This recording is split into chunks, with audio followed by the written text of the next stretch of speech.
Hey, kia ora koutou whānau. Welcome back to another edition of Big Hairy News. Chewy, good evening, sir. Good evening to you. Oh, as I good said in the evening. text, Patimus Maximus. Yeah, often it's you turning up with 90 seconds to go, but tonight it was me, wasn't it? You can tell because I'm still open when I drink. Hang on. It's a bit problematic when you're the one with all the buttons. The big I red think you go can do it. button. I I think can you've got all probably the- do it, you but I probably do it. I don't have I'm trying to make it sound like your studio is mission control here. It is. It's mission control. And speaking of the events of the last couple of weeks. See, I've not even set up my mic or anything yet. The events of the last couple of weeks with Dad. I'm back up in Auckland for the weekend of the 9th of July, and so you might be flying solo on the Monday night. So you might have to get your head around the equipment and that for doing that. You'll get to come out on a Monday night and find out what Luxon said in the weekend all by yourself or with one of your friends. Oh, fantastic. It'll just be me guttural screaming and then me playing disjointed clips of whatever walkback Luxon's doing this week. I know, it's interesting with what happened in the weekend, and I was actually just listening to Martin Bradbury as I was setting up Bomber. We'll cover off some of their stuff tomorrow night probably, talking about, he made a prediction after the announcements of crime over the weekend that Luxon would be walking things back within a week, and he was walking things back within 24 hours. So it's so sadly predictable at this point, isn't it? Yeah. He says something in the weekend shows, and then he gets asked to clarify, and then he has to walk it back. It's like, it's been like at least, 4-5 weeks running where that has been the pattern now? It is that interesting conversation and observation when it comes down to politics, that he does that, but then then you think Labour should be able to make hay while that sun shines, but then they do something, and then National makes hay, and then National does something, and then Labour. It's almost like if you could just find a political party that was just competent, just competent, either side from anywhere. They didn't give the opposition fodder. You know what I've said for a long time, one of the jobs of a political party is not to give your opposition fodder.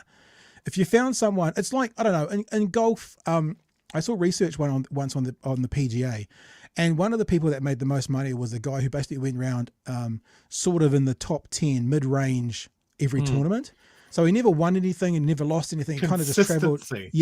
Yeah, and he made a huge amount of money just being sort of in the top 10, being about 10th place, but always being about 10th place.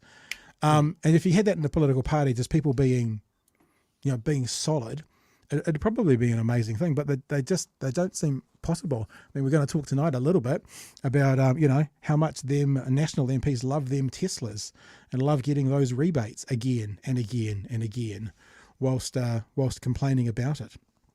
Look, here's something for that. Let me just say this is part of the conversation. If you're an EV owner out there, there's one thing I want to know, and I've done a bit of research and haven't been able to find it, because the defence now is they apply the rebate at the point of sale. Now, I thought you had to apply for the rebate and you got it given back to you. Now, is there a way to decline the rebate? That's all that actually matters.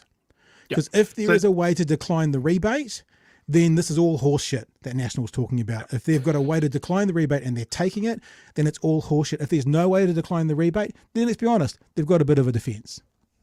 So there's two ways, my understanding of the rebate, right, is one, the user has to apply for it because it's done at the point of registration. Yeah. And then it's paid into the user's bank account. Right.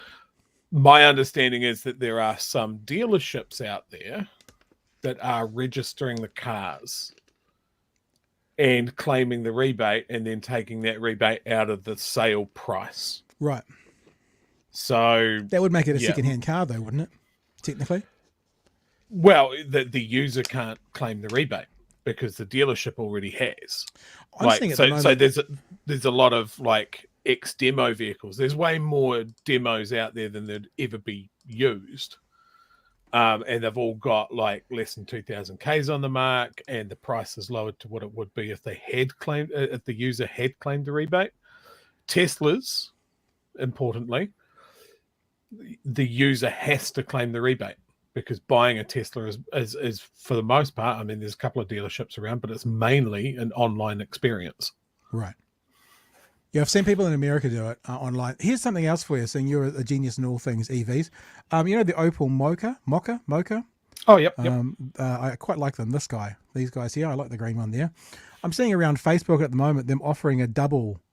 Have you seen this? They're offering like a double rebate, so they're giving you the $8,500. It catches the eye, doesn't it? It does, doesn't it? And then they're offering, so it's like a $17,000 off price. Is that just basically an end of line sale waiting for the next season to come out, like you would the 2022 Outlander might be cheaper than the 2023 because it's the end of line? Are they just doing that and then spinning it as a double rebate? It's a little bit of that, and a little bit of there is more competition in that space than there was when they launched them. So comparatively, they're overpriced.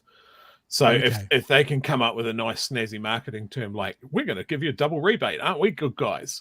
Like rather than just saying, oh shit, we're slightly overpriced. I've never done the double rebate. Either way, it brings the price down a little bit. I do actually like the look of these ones here, these green ones. But I also think it's interesting that, there are several of these vehicles, because the rebate stops at 880 KA.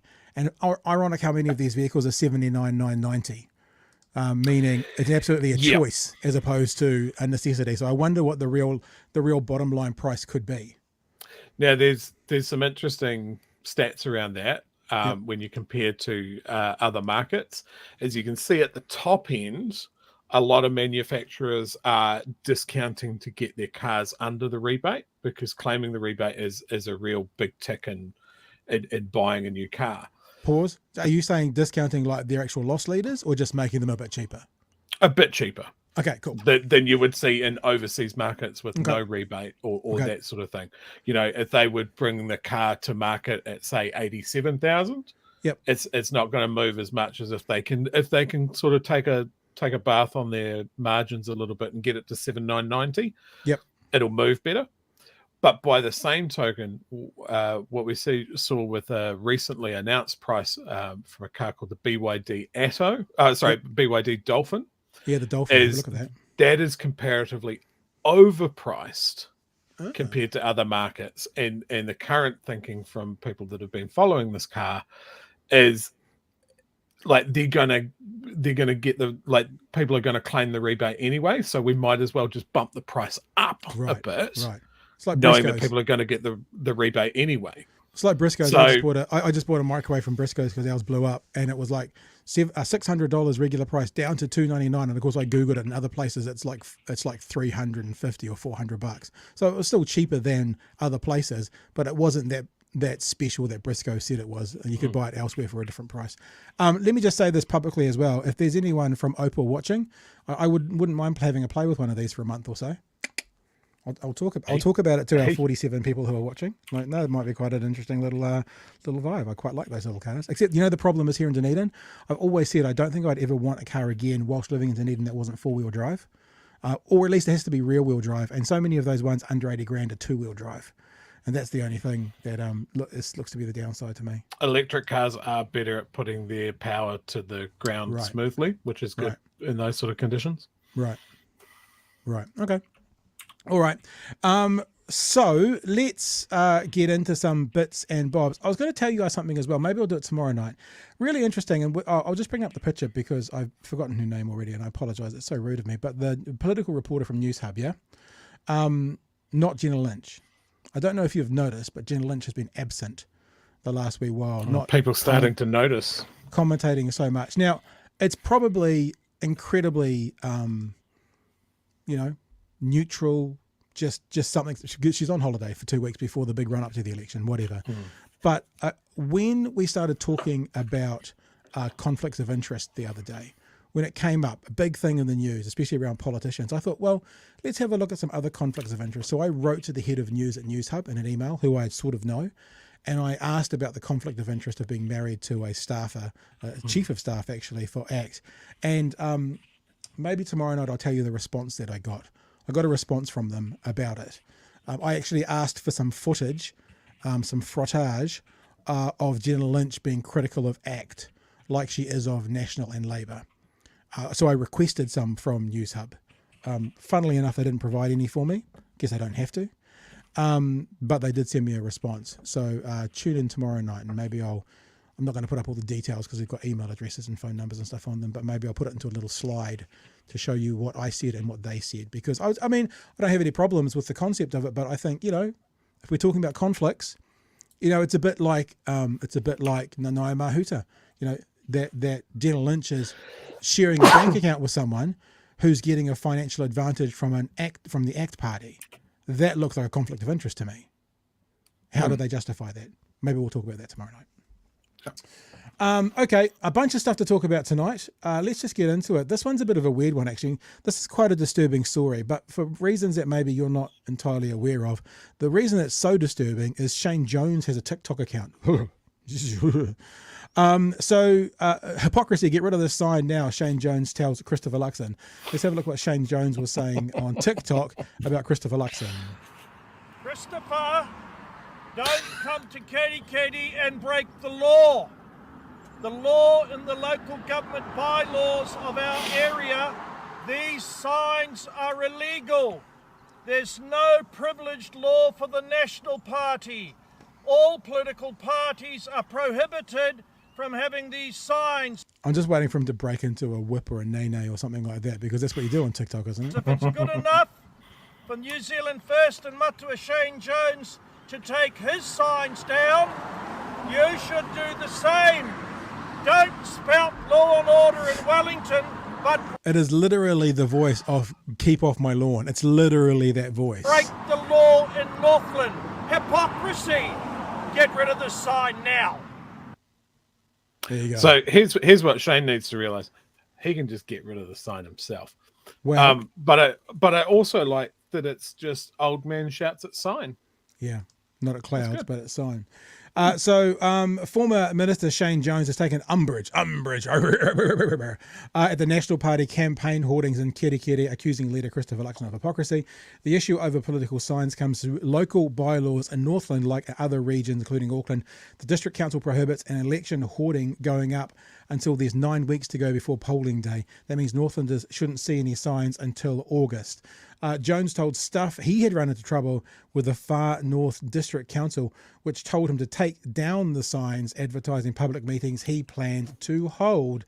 I came off second best against them. The council said, look, if you put your signs up, we will do is get a contractor to take your signs down and send you the bill. I thought, oh, fuck. Stuff didn't write fuck. They just put, I need every dollar I have for this campaign. What do we got? So Luxon was addressed. I asked about this, and he told Stuff his party would follow the bylaws of every council. Told of the Jones concerns, Luxon replied, "Oh my goodness! Oh my goodness! Is that serious? Gracious. Where do I start? Look, I mean, we follow the bylaws." He went on to say the rules around the bylaw, he didn't say this, sorry, hoardings were complex with differing interpretations and bylaws across the country. There's lots of different vagaries. I'm sure our candidates are following all the rules. Yada, yada, yada, yada, yada, yada, yada. I guess my question is, and let's zoom in a bit on this for people who are watching.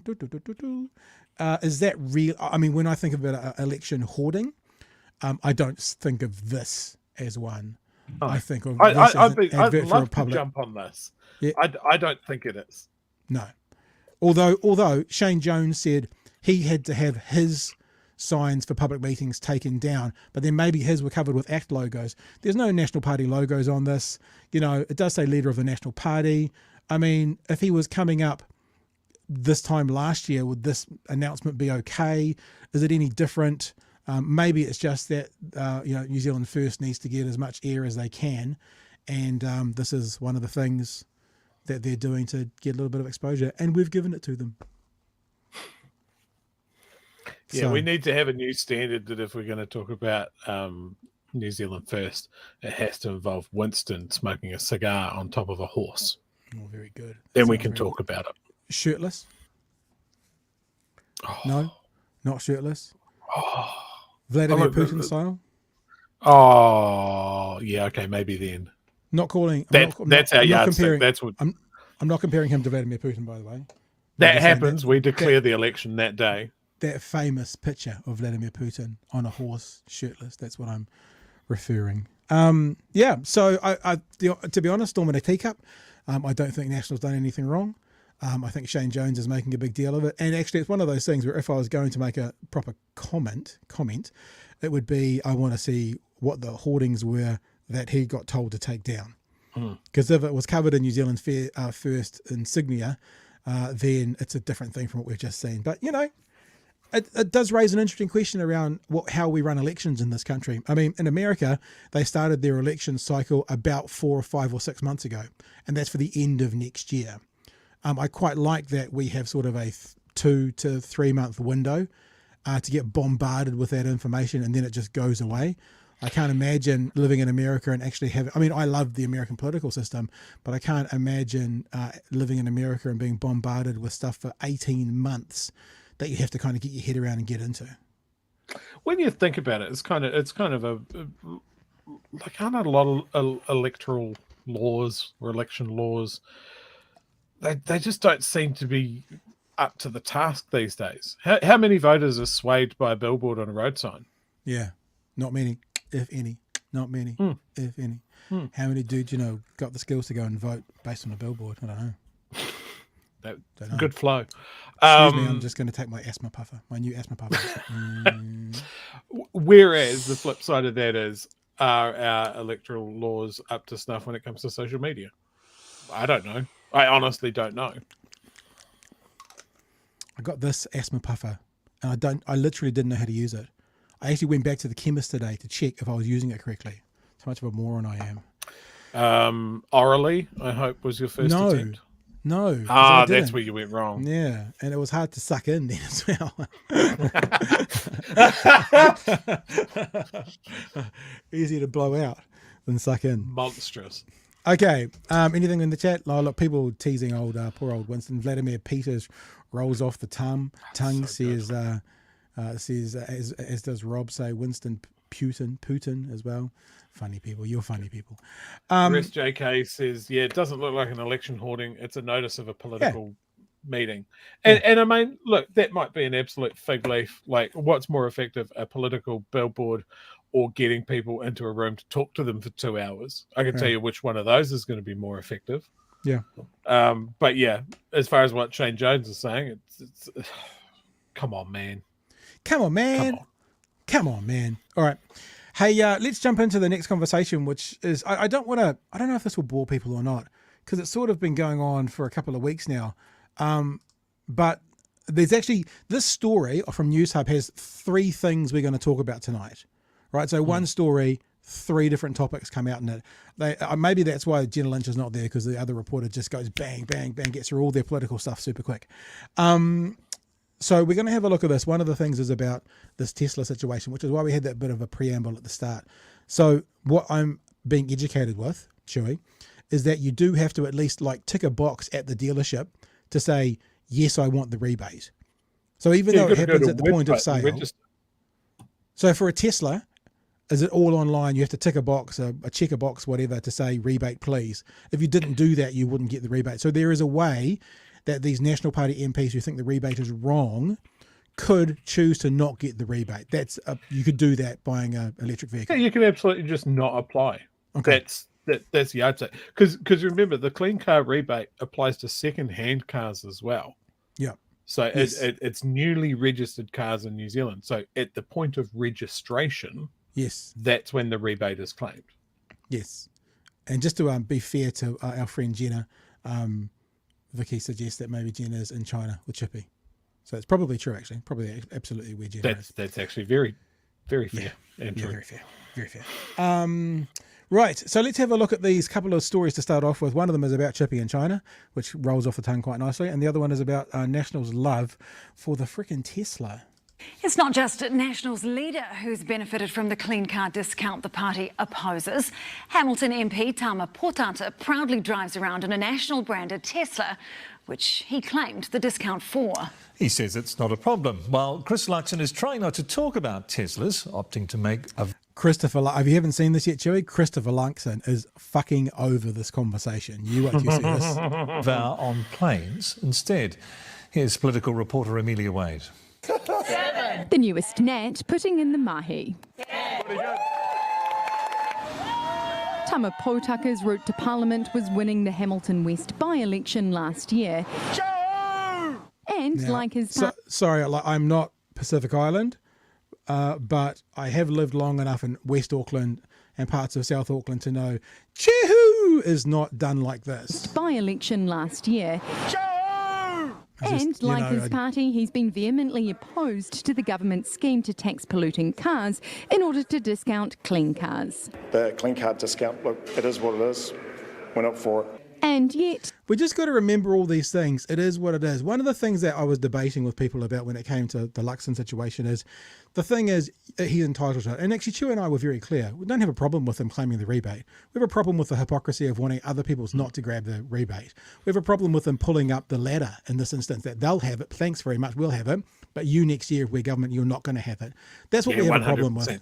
It's the hypocrisy of the whole thing. And anyway. I just want to make clear this is the situation that we're talking about, because people thought we were attacking the people. We're like, go for it, take it. But I think what we've got to remember, that's where my brain just went off on a tangent, is that when they say they're entitled to it or it is what it is, then the same people who are saying that to us on Twitter or us in the media, you know, they're entitled to it. When it comes to like a solo mum on a benefit getting $700 a week, well, she's entitled to it. You can't complain about that, because if you're going to defend a National Party MP for something they're entitled to, even if they disagree with it in the government, then you've got to defend everyone who's entitled to something via the government, even if you disagree with it, or you're a hypocrite yourself. It's a really important thing to hold their feet to the fire, that if that's your defence, it is what it is, I'm entitled to it, you know, and defenders of them are saying they're entitled to it, then just remember what other people are entitled to that you might have a problem with. If you're going to use this argument for them to defend them, then you can't use it as an attack when someone else is entitled to something. It's a really important point that we need to remember when others, these same people who are defending this rebate thing, start attacking other people financially, even though it's something they're entitled to. Chewy. Yeah, 100%. All for more EVs. I don't care who has them. More EVs, good. All for the clean car rebate. Yes, if it's in there and people can apply for it, awesome. But if you're taking an ideological position that the rebate is bad and shouldn't exist, and you're going to take it away from people like myself, who's frantically saving to get an myself, EV, then don't be a dick about it. You know, and saying that it's a bad policy and then taking advantage of it and pulling the ladder up, as you said, that's being a dick. Don't be a dick, National. That's Don't be a dick. That should be the new style. We won't be dicks. In fact, it's literally they've painted themselves into a corner with their constant everything Labor does is bad and wrong, and we will undo it. I haven't said themselves in there. I haven't said this like this publicly before, but I think we've just nailed it, right? Is that maybe this is the next T-shirt. And you see, got the T-shirt on today. Look, National. Oh, the reveal. Hang on. Oh, my goodness. Oh, you're going full screen for a second. Let's just do this. What does it say? If the left vote, the left wins. Take it off and show us the shoulder blades. Like, take your jacket off, show us behind. Because people haven't really seen the back. What if I made this backless, Pat? Oh, well, then we get to see your ginger hairy back. Oh, look, I'm going to have to go all the way. Oh, can you see it? There we go. There you go. BHN on the back and on the front. I made it a crop left top. Vote, so I'm not. The left wins. So I'm still trying to figure out frickin' Shopify. And if I get it figured out, then hopefully on Thursday, we might be able to put that out there for you guys to actually have a look at. And that T-shirt in particular, you know, people who don't watch the show but who want the left to win, maybe that might be our walking billboard. I've completely gone off tangent. I don't know what I've been talking about now. Sorry, anyway, I did that. No, I did that because I started talking about T-shirts, and I started talking about T-shirts because of something. Oh, that we were just talking about something that was another good slogan, which I now can't remember what it was. So I'll have to go back and watch the show. Don't be a dick, National. Yeah, was it that one? Good slogan for them. So it's 24 minutes in. I'll go back and look to whatever the fuck we were just talking about because I can't remember. Let's get going on this, shall we? but Potucker's claimed it. That got processed at the point of sale. I remember what it was. National it's the art of pulling up the ladder. I said I haven't said that before, like publicly like this. I haven't used that phrase before. But actually, if you do something or get a financial benefit and then you stop other people doing it, it's the definition of pulling up the ladder. You know, it's absolutely the definition of pulling up the ladder. That you get to get an $8,000 to $10,000 refund, and then you say to people next year, no, you're not going to have it. But you got it. Yeah, because I was entitled to it. But we're government now, and you are not. It's actually the definition of it's the dictionary definition of pulling up the ladder. For one of our family cars. It's also his work car, though, this National Party branded SUV. Potucker's cool as a cucumber about it. Do you think it's a bit hypocritical to be cruising around in a National Party car with your face on it all the while you oppose the discount that very car got? No, there are plenty of things that get paid for by the government that I'm completely opposed to and that I've had to subsidise as well. For example, they're about $100 million on light rail. So in other words, if I have to do it, then that was you guys.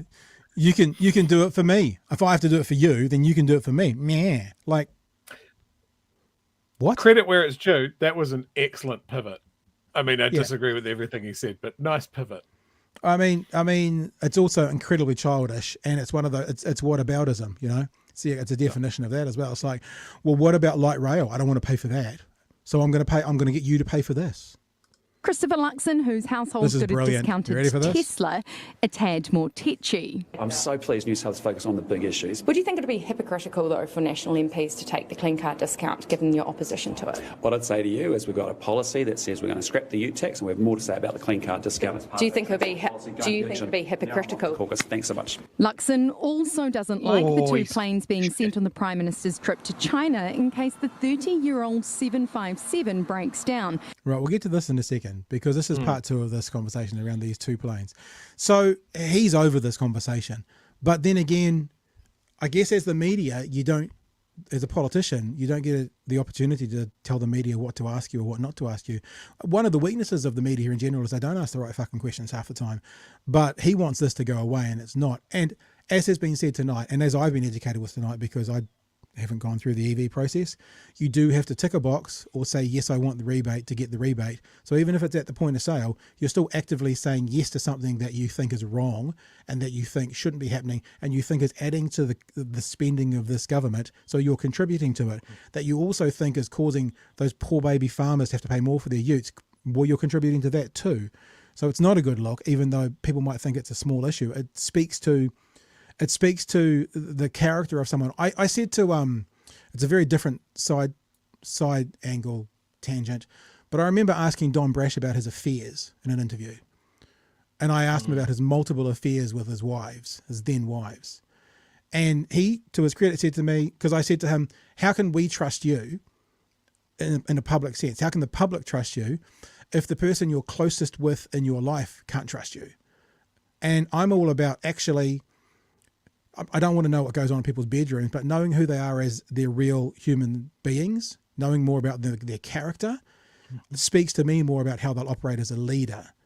Like if you're going to have my money to deal with, knowing about how you spend your money is actually an interesting perspective that will give me pause. So I actually think these things speak to the character of people. This is wrong. This shouldn't be happening. Rich Tesla owners, I'm going to take it. I actually think it's bigger when it comes to character than many would maybe think, Chewy.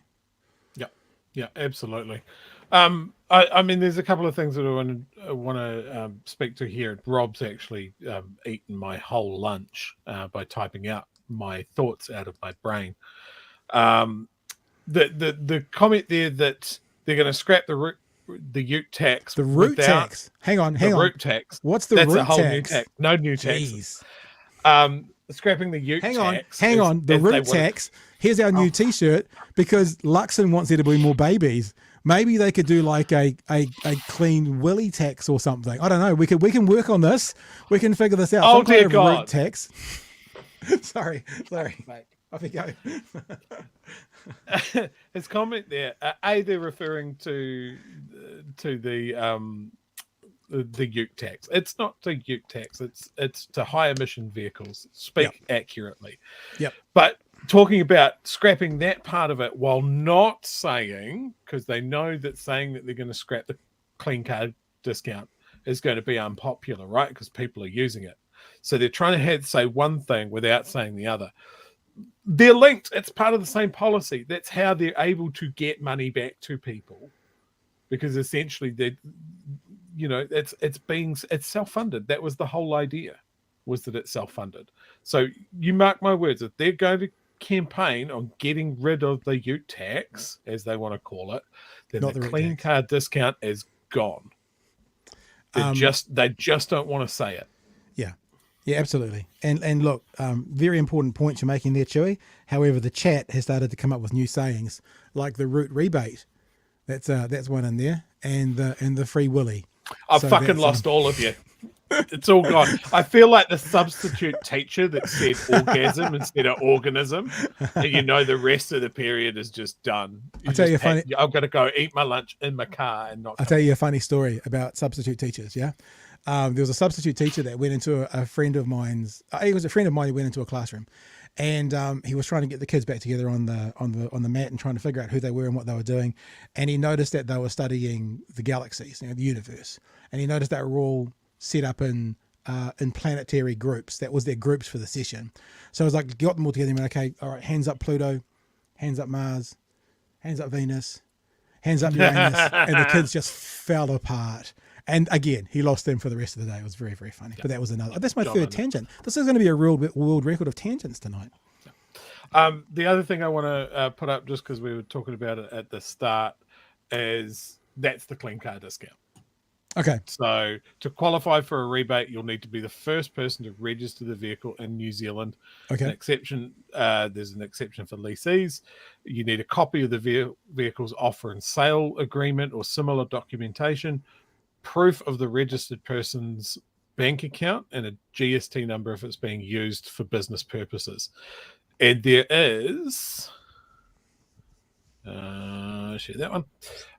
There is a way for registered motor vehicle dealers to be the first registered person. Okay. The registered motor vehicle trader is not eligible to receive the rebate unless they do not sell and do not offer to sell the vehicle to another person within 3 months of its first registration. The vehicle is being used as one of the following: company vehicle, demo vehicle, or courtesy vehicle. Okay. So, yeah, you can just not go through the thing of applying for it. Yeah. So if people are going, oh, well, they had to take it. No, they don't. Yeah. They could have had a bit of spine and go, we don't agree with this. Or the other options that we ran through is that they could have made a bigger political go of this by going, yes, I've claimed the rebate that I don't agree with, and I've donated it to Gumboot Friday because it's a bad policy. Yep. But I decided to make the money go to a good cause. That would be smart. The fact that they didn't do that means, oh shit, I've been caught with my hand in the trough. Yeah, in the cookie jar. And you're right, because what they could have said was, we don't trust this government with our tax money, so I am going to get it back, but then I'm going to do something with it. They could have actually made a real song and dance about that. We just got people confirming as well that Jenna Lynch is in China. I didn't think anything was going on there, but that's what we've said, that we've confirmed. And Pat, when you're caught in a lie, what's a good reaction, right? Get angry, go on the offensive. Is it to look a bit like this? Oh gosh, you've stolen it. There we go. Like a void. Fuck. Hand in the trough twice. Shit. Yeah, double fisting cookies at 3 a.m. What? You should never talk about double fisting on the show. We've had this conversation before. Never. Never. The show's a write-off at this point, Pat. That's what let's get into the next part, because there's something that I sort of agree with National Party on here. I don't know if you do, because you said you had some thoughts around this, but second part of the same story. This story gives us 3 items to talk about tonight. China, in case the 30-year-old 757 minister's trip to China, in case Luxon also doesn't like the 2 planes being sent on the Prime Minister's trip to China in case the 30-year-old 757 breaks down, dragging the story out another day by promising to only fly commercial if he gets the job he wants after the election. His whole cabinet, first class, business class, one would assume, flying commercial. The trade delegation, the press, the whole thing. Let's get to the end of this part of the story. Yeah. These are ancient aircraft. They shouldn't be flying. They're No. well past their use-by date. We are now in a recession, and this will not be a priority in my government. And so the reality is, whether you like it or not, we travel commercial, we charter aircraft. It certainly would have been more expensive if we'd gone commercial. New Subs crunched some rough numbers on the costs. The old girl, the 757, costs about $8,730 per hour to run. The 85-strong group is flying from Beijing to Shanghai tonight. It's 2 hours, so will cost $17,460 and no domestic airports to navigate. The cheapest flight we could find commercial for 85 people would cost almost 30 grand. Not fiscally prudent. Also, though, the commercial thing, just to think about it, could you imagine that there'd be a plane empty enough to take, I'd like 85 seats, please? Like, you know what I mean? Like, could you actually make that booking full stop in a commercial setting? Just something else to add in there. And also just out of step with what leaders have done in the past. Mind you, you'd have to be a leader to make that choice. You may not get that opportunity. Luxon, though, clearly sees air travel as an opportunity to get some airtime. Well, kia ora, Amelia. Now, Nationals and damage... That's it. That's it for that story. Now, I'll be honest with you. I mean, the story to me is not complete yet because they talked about going between Shanghai and Beijing. What about between Wellington and Shanghai? Would that have been commercial or would that have been on these planes? And because that, therefore, is a different cost of it's $8,700 per hour. That's a small internal flight within Asia. But it's hilarious, obviously, once again, and I put a tweet out about this data that's still bouncing around the Twitterverse, that National hasn't done their numbers on their own policy around prisons, and they haven't done their numbers again because Luxon said very clearly, this cost of living crisis, financially responsible for us to go commercial, and commercial's far more expensive than taking this internal flight in New Zealand Defence Force plane. However, in saying that, why the fuck do they need two planes? If one's literally there just as a backup plane, if that's the only reason, look, if the plane broke down, they could send it. So I'd like to be convinced of that. So let's say I've got a foot in each camp so far for this conversation, shall we? Okay. So first and foremost, do you think that Christopher Luxon still has shares in Air New Zealand? Probably, yes. Do you think he would have maybe a financial benefit into funneling government money into chartering Air New Zealand planes? Probably, yes. Has he thought of any of the other problems along with that? Like the fact that aircrew have to stay current. They have to get their training and flight hours up to stay current. This is one of the fringe benefits to using Defence Force aircraft. So, I love that they found clarity. You're saying the Defence Force staff have to keep their hours up. So this serves as a training purpose for them as well as being able to be used by the government. Is that what you're saying? Yeah. Yeah, okay. If you're a pilot, you don't just become a pilot and then go, I'm a pilot now and I don't have to do anything. You have to stay up to date. Right. Like that's part of their job. So these guys that are part of this aircrew, this is a big part of their hours. I like this comment. the second plane's for duty free. Absolutely. Bringing all those cigarettes back to sell to your mates. I tell you, this whole thing from Luxon, right, is he must know how much it costs to charter an airplane and the benefits or lack of when you go commercial. Like it just doesn't make any sense. As other people have mentioned, it's not just Christopher Luxon or Chippy in an empty plane. It's his entire trade delegation. They take reporters with them as well. There's the security apparatus of not having to hang around in an overseas airport. If these negotiations go longer, you're not having to rebook and pay those prices again. You are going straight onto an Air Force base over there. Yeah. There's the security aspects as well. Yeah. I love the fact they're referring to a 30-year-old aircraft as being ancient. I'd love to point at the rest of the Air Force inventory. Thankfully, we're just replacing them, but we've got the C-130 Hercules have been around since 1960, and we're only just now starting to replace them. The P-3 Maritime aircraft is about the same vintage, and we've just replaced those. So as Luxon just made a commitment as Prime Minister to upgrade all the Air Force planes, is that what he's just done? I'm not sure he is, but I wonder if he's aware that the fact that the national government decided not to replace the same airplane that he's talking about last time. So there is that. Like, it is an older aircraft that requires maintenance. It's an aircraft that's not manufactured anymore. Yeah. It has been unreliable in the past. So yes, like it'd be great if they had a better aircraft that was more reliable. But I think just flip off the cuff saying my government's going to travel commercial is just bullshit. And just if you scratch the surface of it a little bit, he must know it's bullshit. And we're back to the same thing again. Is he lying or is he stupid? Well, it sort of reminds me of the conversation we had last night about the let's get back on track. Are they actively trying to seek a MAGA type vote? Like, are they trying to actually dog whistle to that crew that we are going to go back to the 1960s with our policies, whatever the era you want to pick? Or are they just too stupid to realize that everyone else will make that connection and criticize them for it?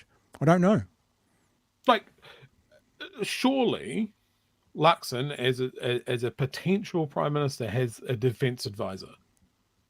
You know, traditionally they have had people that have worked closely with the defense forces. You'll have the opposition minister of defense or whatever you call them. They must be across these sort of things, right? Because that's a big thing. Law and order and defense, they should be right across that. They know that there's been a big acquisitions program to replace these things. The defense forces are always the one, like they're at the top of the chopping block. Their acquisitions are expensive, contentious, and you can just tell them to make do, and we kick the can down the road because we don't want to talk about defense forces because traditionally New Zealand hasn't been like real stoked about it. Yeah. But yeah, this is the thing. This is a flagship. You know, you don't. When was another country's leader flown here on a commercial? It has to go through customs and stuff like that. It just doesn't happen.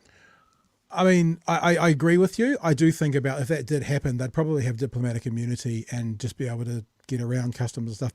But doesn't negate the point. The other thing that lots of people are saying in this, like Asai saying, second plane, similar to what you're saying, Chewy. Government trips have been doing this for years. As a plane keeps breaking down, also used as pilot training and is built into the annual Air Force budget. Imagine how boring it would be to be the pilot on the second freaking plane. No, you're doing barrel rolls the whole time to keep it interesting because there's no passengers. It'd be like if you were doing a caravan, you know, 3 cars going down and the first 2 cars are falling, there's someone at the back just driving by themselves. By myself. Simon says, I do think we really need a new plane similar to Air Force One. It's very important we actually do get the Prime Minister on time to visit our biggest trading partner. It's an interesting point, actually, because we are sort of one of the few countries that, like, next stop, you know, Antarctica. We have to travel everywhere. We don't have any accessibility to, you know, to just drive places or whatever. So yeah, it's an interesting thought to actually get a government plane, a PM's plane. But in saying that, we own 51% of Air New Zealand. Could they start using Air New Zealand and just basically take a whole plane? Like, could they just take a whole plane to America from Air New Zealand? There's a good point in there, like this Air Force 757 and the other one. They aren't just VIP transports. Like everything that the military does, it has to make do with. It is a multi-purpose plane. So they can rip out the seats and use it for cargo. They can squeeze a whole lot more people in it. They just take some seats in and out to reconfigure it for what they're using.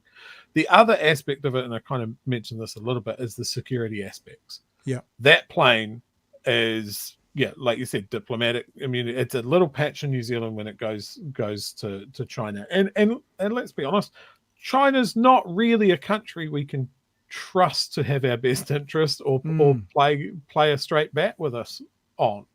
So to have that there, sporting analogy, what's going on? I know. Sometimes it happens. It just comes to me in a dream. You know, that's something to consider as well. It's not just Chippy's personal limousine with wings. And to expect a commercial operator like Air New Zealand to just have a plane ready to go whenever the Prime Minister asks for it. Yeah. You know, it's not like Air New Zealand have a lot of planes just sitting around waiting for something to happen. You know, there would be a cost to that regardless. And I think a lot of people overlook this when it comes to the military. If the military doesn't do something, then it's going to have to be done some other way. And guess what? It's still expensive, whether it's Air Force Grey or whether it's got a big Koru on the back of it. Yeah. I wonder as well, maybe Luxon just wants to go in a Learjet. So he's just looking for a way to make that happen. Maybe that's what it's about. Guru says Jacinda hitched a ride with Justin in the Canadian Air Force. And that's another thing that's happened, when leaders have been going to the same thing. We've often hitched a ride with the Australian delegation to various things. We stick our thumb out embarrassingly to do the same thing. They accommodate us, and they would generally fly to Australia commercially to do that. So it's not like we're being extravagant with this thing. Sunset says it was the Air Force's decision to send the second plane. Nats make it sound like the government made the decision. Peter says, good point, Chewy. The 757s don't get enough airtime. Yep, got to stay current too. Paul says that 757 plane has broken down a bunch of times with Jacinda and John overseas. And Gareth wants to know, did the Wright brothers build those Air New Zealand Force planes, those New Zealand Air Force planes? I think it was a bit before them. It might have been Michelangelo when he was developing the helicopter, perhaps. All right. Interesting, guys. Thanks for your comments. I've been thinking a bit as well. Maybe you can tell me in the chat. I was thinking about maybe every Thursday opening up the talkback lines. Is that what we call them? Opening up to allow people to come in and have a chat with us on the old interweb. If that's something you guys would be interested in doing, I think we had a comment the other night about we did sort of doing talk. And I thought maybe what we could do is at the end of every week, maybe for the last 20 minutes of the show, just give you guys a chance to call in on our what's it called again? The program that we use. The name's just on the Twitches. No, not the Twitches. The Twitch? It's the other one. So old man trying to remember name of technology. We'll get Shane Jones to come in and tell you. What someone in the chat will tell us within seconds. They'll correct us, and it will be an embarrassment. I just can't think of the name right now. So yes, maybe we'll do that on Thursdays. I thought that could be something that we could get into. Right, speaking of getting into, Discord. See, I told you straight away. Discord. Yes. Discord. Right, I'm with you. Yep, all of you guys, all of them doing it. I have actually thought for a while about getting telephone lines as well, but I've looked at a system that's worth about $4,000, and because we're not quite generating that per episode yet, maybe Discord is the way to stick with. But maybe one day we'd have telephone lines and stuff as well. That'd be kind of funky, eh? Have someone there's a system that's a cloud-based system that you can use, and someone can be monitoring it, be like producing it from anywhere in the world, and they can be answering the calls on their laptops, putting them on hold, and then we can be picking them up because it's all cloud-based, which is pretty choice actually. Right, let's have a look at the last part. It's an interesting story to have sort of three different stories coming from the same article. But this is is this shocking? I tweeted a picture out of the graphic you're about to see, and I said something about, it's interesting how not every one who votes for National Act is racist, but all the racists vote for National Act. So you've got to hand draw your concerns on the board, maybe you're not the most important person in the room. Well, we'll get to that. Let's have a look at the story about this. National supporters are now making their own billboards to make sure the country knows what their big concerns are. That's right. The National Party has been asking its supporters which issues they care about most, and they've been doing this by putting up posters with suggested issues like the cost of living, law and order, housing, the economy, and then getting them to put stickers next to each of the issues that they want to see the party talking about. But at the Kati market, some have taken it upon themselves. So for people who don't know, Kati is just north of Tauranga, so Western Bay of Plenty, sort of as you're heading the northern road out of Tauranga, it's just right about there. So very, very, very white, very, very elderly. To add the options of co-governance and quote-unquote pigeon English. Now we say quote-unquote because they spelt it wrong. So they spelt pigeon English wrong because they're that fucking stupid. Now, before we go on with this thing, there's the one thing I wanted to show you. People are like, no big deal. But in this little unscientific survey, more people are concerned about co-governance than housing or the environment. So I think there's 8 stickers, 2, 3, 4, 5, 6, 7, 8 stickers for co-governance, and there's 7 for the environment, and there's 7 for housing. As you can see, law and order at the bottom, education and cost of living or the economy are the big ones. But then after that, co-governance. Now, is that a issue around racism? Well, let's get to that debate once we get through the story. Yes. Earning collectively 11 stickers. This has been slammed online as racist and disgusting. National leader Christopher Luxon says it is not something the National Party endorses. The National Party itself has told News Hub in a statement it is unacceptable and we will be addressing it. Now, we come back to this conversation we've had lots of times. If we did a podcast about car mechanics, right? Then what you would expect is have car mechanics listening to it. So therefore, if you've got racists and people who are racist sort of taking on board your message and wondering, what message are you putting out to have them? It's always important when the National Party or whatever group it is want to back away from their supporters. And this goes across the board. But if you have, if you've got one or two, there's always the outlier. But if you have a plethora of supporters speaking with one disgusting voice, at what point do you look at yourself and go, what messages are we really sending out there? Issue here is that this very poster shows the issues that national supporters want the party to be talking about. It is crime, it is the cost of living, it is housing and education. Instead, stunts like this, having pigeon English on National Party branding, mean that the party sucks up oxygen as it attempts to distance itself from the very ugly side of the race debate. Right, so a couple of other things, and the reason I asked the question, is it racist, is it not racist, is actually, I think, a comment by Willie Jackson. Let me see if I can find the right one, who was being quite gracious about it. Right, so there's the image. And National MP Scott Simpson said the addition of the words pigeon, which is spelt wrong, English, to a National Party poster that canvassed voters' views on the issue was inappropriate and it won't happen again. The poster was at a National Party stand in the market in Katikati in April.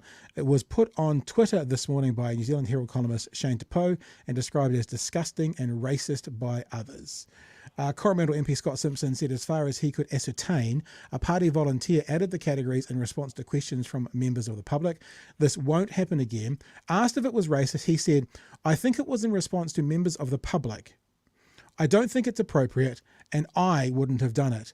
Asked if he was referring to the pigeon English, which is the way you spell it there, P-I-D-G-I-N, English reference, or the co-governance, he said both. Labour Māori Seats campaign chair Willie Jackson said he couldn't quite understand what the pigeon English referred to, but if it related to the use of te reo Māori, he did not believe such views were widespread. People are quick to use the word racism or use the racism word. I think it's probably more ignorance than anything else, was what Willie Jackson had to say. Finally, it's coming off the back, and I think this came out yesterday and we didn't cover it, of Christopher Luxon and David Seymour are being labelled as racist by Tāka Māori's Debbie Ngawera-Packer. Christopher Luxon has definitely used anti-Māori rhetoric to be able to gain points with his voters. Challenged by the Hui's host Julian Wilcox to say whether the National Party leader was racist, Ngawera-Packer replied, yes. Ngawera-Packer said Seymour was using the same social theory for moral panic, utilising the same tool of racism, and racists have to use those tools because they can't rely on intelligent pro-Māori tangata whenua rights. That's what they are doing, is to create their might over right, to create disharmony and division in Aotearoa. In response, Seymour said that they never say what that racist rhetoric is. ACT stands for Universal Human Rights and services targeted on need rather than race. Besides not being racist in itself, there are many positions many Māori agree with, he said in a statement. It's the Māori Party that has little to offer but racial framing of every issue. It's ACT's detailed policies on housing, education and the economy that would open up an opportunity to all regardless of race. A spokesperson for Luxon said Ngawera-Packer's comments says more about them than it does about us. They are demonstrating precisely why under no circumstances will national government with the Māori Party after the election. So let's bring back up the image. There it is, Chewy. Yours, sir. Cool. I just want to first acknowledge what David Seymour's said there, because he's done it a couple of times and it's really starting to fuck me off. They go, we believe in universal human rights and not doing any discrimination based on race. That's great. If you're the race on top, you can say that. Yeah, for sure.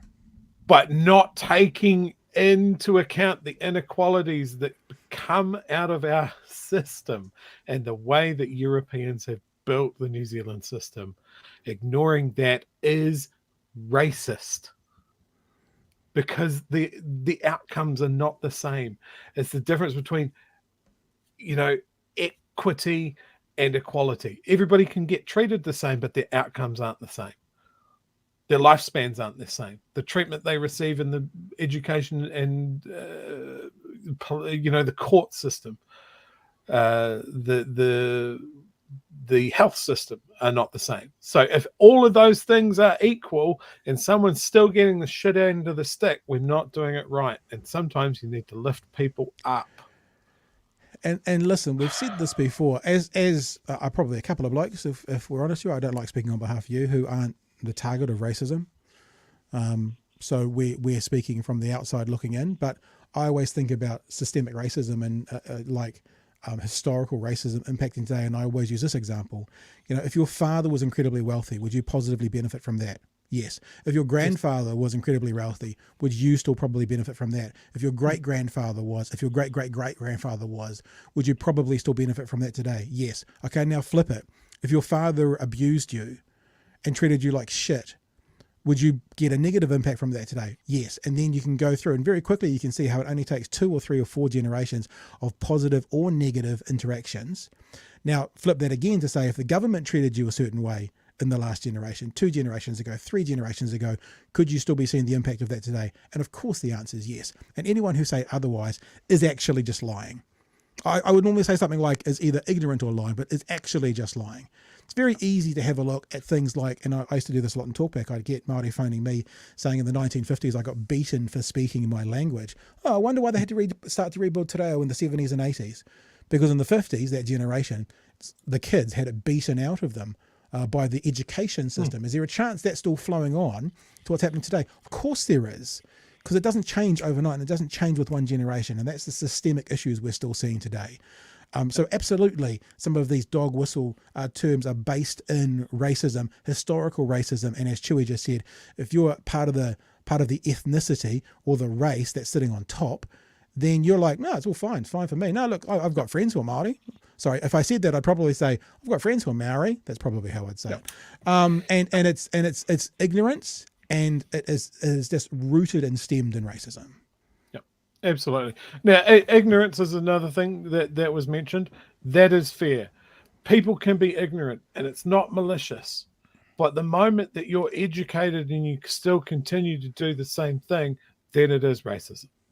And if we can get back to this national racist mood board that they've managed to put up, I think it comes out of one thing. And Mark in the comments has absolutely nailed it. When you're used to privilege, equality looks like oppression. Yeah, it's you great. feel like you're losing something and you aren't.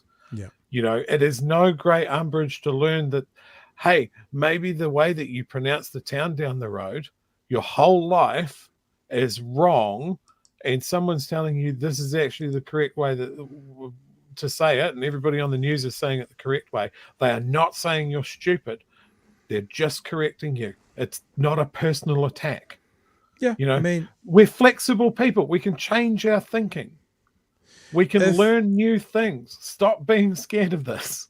If Adidas came out and made it very clear that the way you pronounce it is Adidas, which is the way the rest of the world pronounces it, would it be an attack on one's virtue to say, oh, it's pronounced Adidas?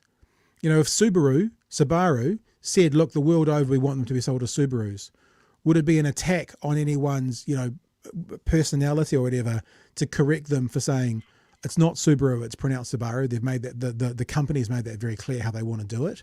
Of course it wouldn't. If it's not Taupo, but it's Taupō, is that an attack on you personally? Of course it's not.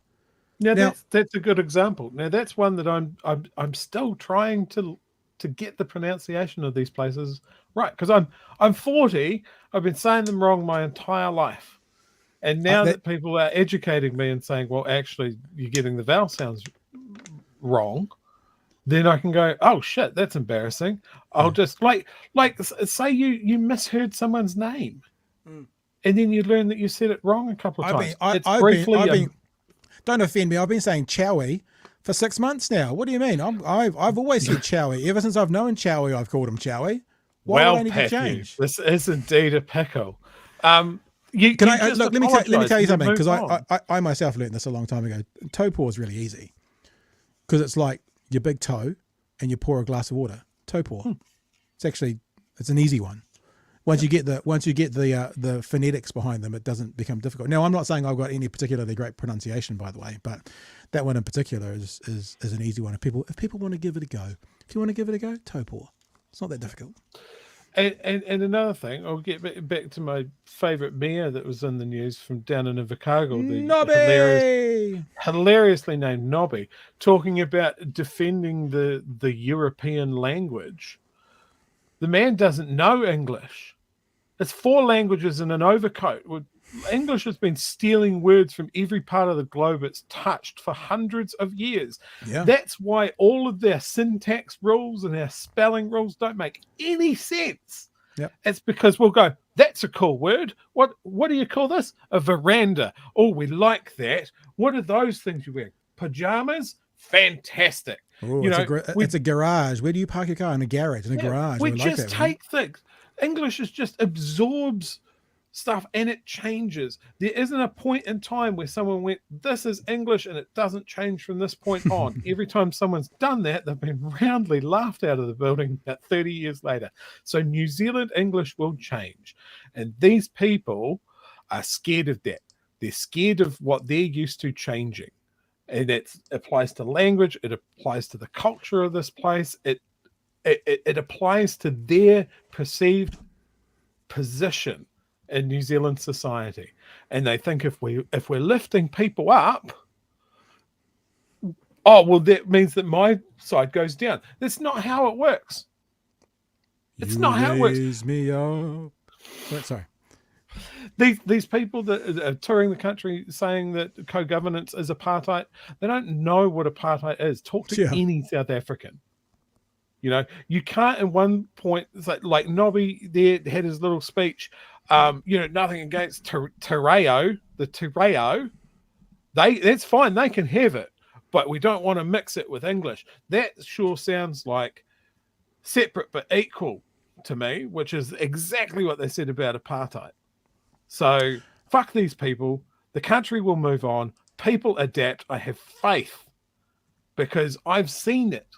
You go back 30 years. We do things differently now than we did 30 years ago, 40 years ago, 50 years ago. Things are getting better. You know that image, equality versus equity? I'm just looking for it right now. I love it. I saw it the other day, and I saw a really good version of it. In fact, there it is. Yeah, people have added to it. It's really good. The one where it says removing systemic barriers. Yeah, that's exactly what I'm thinking about, bro. You know me so well. So this is the new image that they're doing for that. I'll bring it up. Dun, dun, dun, dun, dun, dun, dun. Just like that. This one here. I didn't mean to click on that. Probably go to a porn site now, but we'll see what happens. So there used to be this one, right? The equality versus equity versus equality, and you'd have these. But now they've done getting rid of the fence altogether. So it used to be there's actually a fourth one that hasn't come up in this one and the fourth one is it shows the normal the normal 3. The one I'm talking about is there. We go. There it is, right there.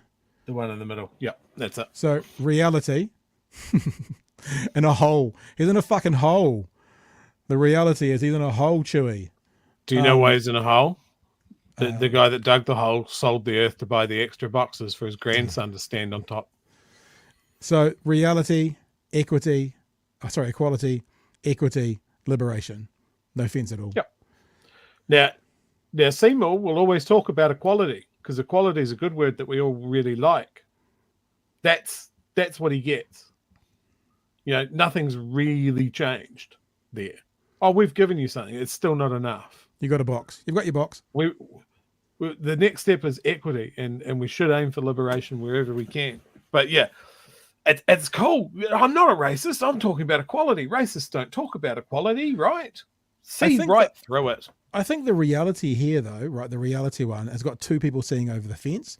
I would probably have 1 person on 6 boxes, although I'm pretty impressed that he can keep balance up there, but good on you. And I'd probably have 1 person on the ground not being able to see 1 person in a hole. That's how I'd probably adjust it. Because if you think about the haves and the have-nots, it's not 2/3 have something good and one don't. It feels like it's they talk about the top 5% or the top 1%. Maybe this guy, maybe it would be actually there's one 10 person. people. 10 There's people not 10 seeing over the people. fence. Yeah. And maybe one not. But this is like the language you were just talking about, Chewy, is that it's evolving. People are evolving this this picture, this image, and bringing it into a modern context and actually making it better. It's actually a literal and figurative example of standing on the shoulders of giants and seeing further. Someone's taking something from that's a good idea and then making it a better idea. Yeah, absolutely. In the chat, if only we spent centuries making Māori second-class citizens, Seymour would be right. Did you see did you see him speaking Māori in the house the other day? Oh yeah, and oh my god, it was so funny. Look, I can't speak Māori, but I can't speak Māori, right? I'm like I don't speak it, but my understanding is he spoke Māori. You could probably find it if you wanted to, and there was silence, and all the Māori speakers were like, "What is there a question in that? Have you actually what?" Because obviously, and I'm not mocking him for learning and speaking some Māori, but he obviously got his syntax all wrong, and it didn't come out as a question, and he kind of embarrassed himself. And I guess I don't know. I don't want to mock him too much, but if you're going to step yourself up and say, "Well, I speak Māori too, just like you guys," here we go, and you don't nail it, it's a bit embarrassing. Yeah, I mean, I have trouble with that as much as I want to make fun of Seymour for doing it. I know he is Māori. That kind of makes me angrier in a way, because like he kind of, I think he uses it as a shield to say, well, I can't possibly be racist against Māori because I am Māori. You can oppress your own race. You like, he's done that so many times. Like, remember when they were trying to bring up the uptick of Māori getting the vaccine, and they had that priority code, and he just shat it out there for everybody. They potentially gummed up that system, and he's done the same things with his questions around prioritizing wait lists and surgery wait lists and that sort of thing, where he's gone, well, what does it take to prove that you're Māori? And the answer to that is you just are Māori. If you're Māori, you say you're Māori. Oh, right. So anyone can say that. Well, there you go, folks. You heard it here. If you want to scoot up the list, you just say you're Māori. There's no way to prove it. It's a shitty thing to do. Yeah, I agree. Hey, let's jump really quickly, because we haven't done it tonight, and say thank you very much to all of our patrons for helping us out. This is the patron song for helping us out. I appreciate having you guys on board. Look at all the room we've got, Chewy. Look at all the room we've got on the patrons board. There's a lot of room. If there's more patrons, there's less singing about it. Oh, that's our okay. Sorry. All right. I'm sorry about that. If you want to help us. I just don't like musicals, Pat. If you want to help us do what we do, patreon.com/Big Hairy News. Let's do this as well, Chewy. We need to get into the middle of the screen so we can be big like this. Here we go. Here we go. You ready? Show us the t-shirts. Here's mine. I'm going to stand up. You got this one? Christopher Luxon. I'm not, because I'm not wearing any pants and this is a crop top. Not a businessman, just a board member. And Chewy's, if the left vote, the left wins. They are going to be available. My plan is in the first 2 weeks of July. We are going to be giving you a chance to purchase them, pre-order them, and then in the middle of July, we will print them all. So the plan will be, if you want to help support us, and this will also financially support us, but also, wouldn't you love to wear these to your like grandparents' like funeral? No, that probably would be inappropriate, but to your grandparents' house, and maybe Julian Batchelor's coming to town, and 40 people want to go along with "If the Left Vote, the Left Wins" t-shirts to the Julian Batchelor. Maybe we can get the Aotearoa Liberation League a bunch of these t-shirts, but I'll just send them to them and get them out there. And we're going to be getting these out there. You'll have a chance to buy them. We'll do drops. I'm not sure when the second drop will come, but the plan will be a 2-week window for you to pre-order them, and then they'll get printed in the middle of the month, and then they'll be out to you before the end of the month for you to wear, to show your wares, to put out there, to fight for the political parties you want to fight for, and to help us out all at the same time. So these will be coming soon. These are the first two. If the left vote, the left wins. And Christopher Luxon, whatever this is, not a businessman, just a board member, with the BHN logo on the back. So we'll let you know more about those hopefully on Thursday. And other than that, I think we're pretty much done, Chewy. This is a very lean show for us. Thanks. It's lost weight. The show has lost weight. There's nothing else that we need to get to in the chat? No, I think we've covered it all. All right. Yeah. All right, mate. Well, listen, thanks for joining us tonight, team. We've appreciated you being with us very, very much. Loved spending some time with you tonight. Had a lot of fun tonight. Actually, it was good fun. I do apologise for going off the rails there a little bit, but I do think we need to investigate how much the root tax will be. I do think that's something that we need to hashtag root tax could be the next. Sorry, guys. Sorry, t-shirt. Mum. Made the show dirty. And what size are you wearing, Pat, says Gareth. I think this is a 2X. Actually, it might still be a 3X. No, I think my one's a 2X. So you got I've gone down from a 5 or a 6X. I've lost 30 centimeters off my waist in the last year, so that's where I've gone down to, and I'm down to about a 3X now. That's a whole school ruler. Probably my limit will be 1X or 2X will be what I get down to. I think this is a 3. I think, but we'll put up there. I think this company we're using, I think they're called Cloak. That's the name that do they're an Invercargill company, so we're keeping it southern. The t-shirt, I think they go up to 7XL. So I think that.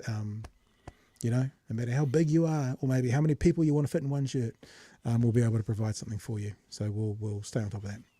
All right, team, it's been lovely. We'll see you tomorrow night from 9 p.m. for another edition of Big Hairy News.